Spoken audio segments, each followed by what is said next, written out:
محمد صاحب پر دیے گئے विवादित बयान के बाद महंत नरसिम्हानंद पर मुस्लिम उलेमाओं और समुदाय का गुस्सा थमने का नाम नहीं ले रहा है। अमरोहा में भी मुस्लिम धर्मगुरुओं ने महंत नरसिम्हानंद पर कार्यवाही की मांग को लेकर उपजिलाधिकारी को ज्ञापन सौंपा। उत्तर प्रदेश के जनपद अमरोहा की सदर तहसील में मुस्लिम धर्मगुरुओं ने उपजिलाधिकारी को महंत नरसिम्हानंद पर कार्यवाही की मांग को लेकर ज्ञापन सौंपा।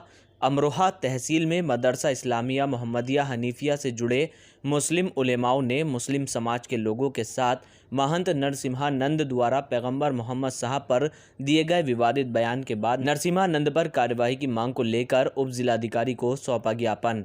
इस मौके पर मुस्लिम धर्मगुरु मुफ्ती तौहीद रज़ा ने कहा कि सरकार को नरसिम्हानंद पर कड़ी कार्यवाही करनी चाहिए। साथ ही उन्होंने कहा कि मुस्लिम समाज पैगंबर इस्लाम मोहम्मद साहब पर दिए गए किसी भी विवादित बयान के सख्त खिलाफ है और ऐसे किसी भी व्यक्ति को माफ़ नहीं किया जाएगा।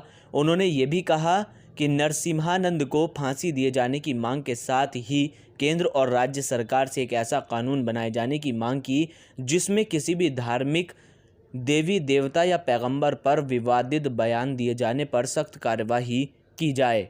हमने आज तहसील अमरोहा में एसडीएम साहब को अपनी शिकायत दर्ज करवाई इस सिलसिले में कि नरसिम्हानंद ने मुस्तफ़ा जान रहमत सल्लल्लाहु तआला अलैहि वसल्लम की शान में तौहीन आमेज़ कलिमात बके, जिसकी वजह से पूरी दुनिया का मुसलमान इस बयान से रंजीदा है। इसलिए कि मुसलमान के लिए यह शर्त अव्वल है कि मुस्तफ़ा जान रहमत सल्लल्लाहु तआला अलैहि वसल्लम की मोहब्बत ईमान की जान, ईमान की असल है। मुसलमान कुछ भी बर्दाश्त कर सकता है, अपने जान माल इज़्ज़त आबरू को दाव पे लगा सकता है, मगर मुस्तफ़ा जान रहमत की तौहीन हरगिज़ बर्दाश्त नहीं कर सकता। इसलिए कि नबी पाक सल्लल्लाहु अलैहि वसल्लम की मोहब्बत ही ईमान की जड़ है। मोहब्बत के बगैर तो ईमान ईमान ही नहीं है।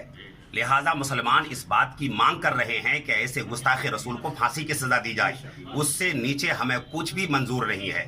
इसलिए कि एक तौहीन, हम जब किसी के देवी देवताओं के बारे में कुछ नहीं बोलते तो किसने उसको हक दे रखा है कि हमारे आका हमारे रहबर के सिलसिले में वो गुस्ताखाना अल्फाज बोलें। हम जब किसी के बारे में कुछ नहीं कहते तो हमारे रहबर के बारे में क्यों उसको किसने उसको ताकत दी है कि वो तौहीन करे, हमारे सरकार के बारे में कुछ बोले। मुसलमान ये बर्दाश्त हरगिज़ नहीं कर सकता कि अब हमारे नबी के बारे में कोई तौहीन करे। हम किसी के पेशवा, हम किसी के भी देवी देवताओं को कुछ नहीं कहते हैं तो उसको भी ये ताकत नहीं है, उसको भी किसी ने इजाज़त नहीं दी है कि हमारे सरकार के बारे में वो तौहीन करे। लिहाजा हम यहाँ इस सिलसिले में आए थे अपनी शिकायत दर्ज कराने के लिए कि हमारी शिकायत सीएम तक, राज्यपाल तक पहुँचे और पीएम तक पहुँचे, ताकि लोग पीएम तक पहुँचने के बाद उन्हें अंदाज़ा हो जाए कि दुनिया का कोई भी मुसलमान कुछ भी बर्दाश्त कर सकता है मगर मुस्तफ़ा की तौहीन बर्दाश्त नहीं कर सकता। इसलिए कि यह असले ईमान है, रूह ईमान है, जाने ईमान है। जब रूह ही निकल जाती है जिस्म से तो जिस्म मुर्दा है। ऐसी ही सरकार की मोहब्बत अगर निकल जाएगी किसी मोमिन के लिए तो फिर वो मोमिन नहीं रहेगा। मोमिन उसी वक्त कहलाएगा जबकि उसके दिल में मुस्तफ़ा की मोहब्बत होगी। बस। अजीम शेख और जुनैद सिद्दीकी के साथ शबाब आलम, एशियन न्यूज़, अमरोहा।